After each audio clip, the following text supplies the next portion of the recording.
Good morning. Welcome back to the Red Mic. Happy Tuesday. These Red Mic messages are leadership and life lessons I've picked up from 25 years as a public servant, 16 years as a youth football coach and scouting volunteer, and 10 years as a mediocre athlete with far more heart than actual physical ability. Today's Red Mic message: misconceptions, missed opportunities, and a year I will never forget. Today's message is personal, and it's the first of a two-part series about how I think state and federal public servants are quite often overlooked in the private sector, and why I think that needs to change. Um, this was all. This post was inspired by my friend Eileen Williamson. I've known Eileen since college. Um, she's a federal communicator. She laid out 10 solid reasons why public employees struggle to make the jump to the private world. Hers seemed to me to be a little bit more specific, although it had overlap, a little bit more specific to federal. So I told her, I said, hey, I'm going to adapt what you said, but I'm going to give you proper credit, and I am, because good idea, great idea. So I wanted to run with it a little bit because her words hit home because I've lived it. Back in 2015, I was heading up a political fundraising program for a pretty large PAC. We thought it was a really smart strategy, good traction, strong results. Now, by strong results, what I mean is when I told them that this PAC was going to be trying to do a type of fundraising from the public that they had never done before. They had always focused on the members of their organization. And a lot of legal constructions in the way, had to be more careful, but they they had done the legal work, they thought, and thought that they had figured out, okay, this is how we can do it. Well, then their legal counsel said, we think this is moving too close to some of the state political fundraising limitations. So instead of tweaking it, correcting course, maybe changing the organization a little bit, they decided to shut it down.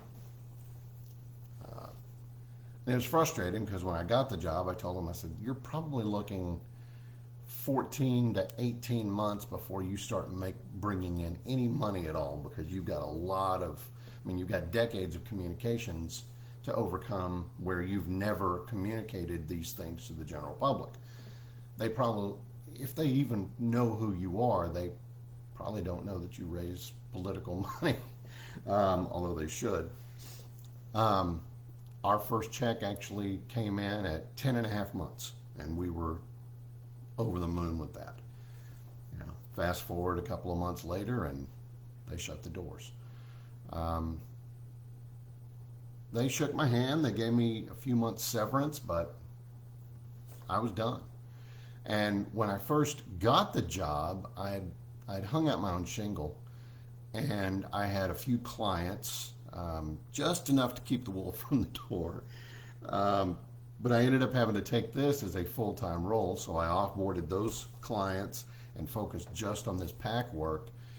And hindsight being 2020, I probably should have kept my powder dry, because being out of a job, and yeah, I thought, oh, okay, I got 3 months severance, I'll be all right. Yeah, that 3 months turned into being over a year unemployed. And the timing was horrifically bad. Not that there's ever a good time to be out of work, but my older kid was a senior in high school, and we had college funding and everything else on the way, and whew, it was tough. And during this year being unemployed, a lot of things came to mind. First of all, I do think that there was probably some ageism involved, but I was qualified for the roles I was applying for, both private sector and public sector, mostly private sector. Um, if it said it wanted 15 years of communication, check. I had that in spades. Marketing, direct to consumer, direct to business, check, had all of those things. I only applied for roles where I knew I could step in and start delivering with the skills and experience that I had. But time and time again, nothing. I mean, not even a callback. And I spent hours, redoing the resume, tweaking it for each job, putting all of my accomplishments, yada, yada, yada. I remain convinced, other than the ones that I do think were probably some ageism. There was one that I thought was pretty solid sexism. After I interviewed for the role, and then after the interview, I got to looking at their website, and it was a firm almost completely made out of women. And all of the men roles were lower level, and this was going to be a mid to upper level. I didn't get that one. I think that they probably like two X's instead of XY, but what are you going to do?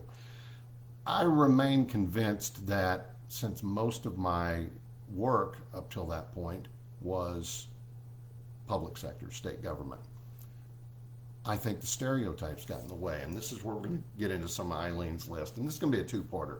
I'm not going to do all of the list all in one chunk because we're already at about 6 minutes or so. And I like to keep these under 10 if I can. So I think these are some of the stereotypes that state and federal employees run into. Again, thanks, Eileen. You're too process driven and you're not fast enough. Wrong. State and government, I work with a lot of state employees, obviously. We're deliberate. We are in environments where the wrong decision doesn't mean a missed goal. It means people losing funding, services, regulation, access. So when we move, we're moving with clear intention in mind, and we try to do it evenly and build things to last. Job titles not translating. They rarely do, because in state service, other duties as assigned is more than the fine print. It's regular. It's a lifestyle. We cover gaps, we fill voids, we learn new skills on the fly. I've been the writer, the crisis responder, the technologist, the trainer, sometimes all in the same day. You don't understand financial drivers. Yeah, we do. We understand limits. Try running a critical program on a fixed budget with no way at all to get more money. You're not allowed to raise revenue. Every penny is subject to multiple audits. I once built a CRM, a customer relation management system, with no software funds. I had to juggle FTEs and having other people take on other duties as assigned. I basically rebuilt a 20-plus-year-old database system. First rattle out of the box, it was a multi-year process, but the first year budget was 70 grand. You believe that? I rebuilt a database, started rebuilding it for 70 grand. All in, I think they've spent maybe 300,000. It's at a previous agency. Usually database reconstructions and CRM reconstructions cost millions of dollars. Didn't have that luxury. So we adapted. We made do. We robbed Peter to pay Paul. We kept some positions open. But we got it done at a fraction of a cost as what you would find anywhere, public sector or private sector.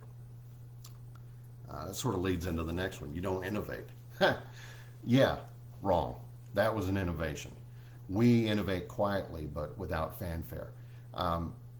At the chiropractic board, I saw that our expert opinion documents written by a number of standard of care doctors, and these are all very qualified people, but I noticed they had inconsistent tone, style, effectiveness, language, sentence structure, all of that. So I created the nation's first chiropractic director role, first one in the nation, and it was focused solely on standardizing these reports to make sure that scope of practice, language, all of that was consistent. and I got the legislature to fund it. That's not innovative? Wrong. You're used to government perks, you won't fit our pay and benefits model. Well, let us decide that. There were some jobs that I applied for that would have been significant raises, but the message I got back was, well, you're overqualified. We're afraid you're going to get bored. You're afraid you're going to leave. You're paying me 30 grand, 30, 40 grand a year more than what I was making. Sign me up. Let us decide that. Private sector perks and public sector perks, yeah, they're different, but state service is pretty lean, and every year our insurance gets a little bit less coverage. We make career decisions based on mission, not merchandising. And there's more, a lot more. That's why this is going to be a two-parter. Tomorrow I'll tackle the second half of the list, and I'll tell you why, even after being overlooked as often and as frustratingly hard as that was, why I still think public service is a proving ground, and it's a great place to, particularly for people young in their career, get in and make their bones and let people know who they are. And that's today's Red Mike message. I hope you found it interesting. I hope you find it helpful. I appreciate you being here. I really do. Thank you so much. I'll see you again tomorrow. Life is short. Drink the bourbon.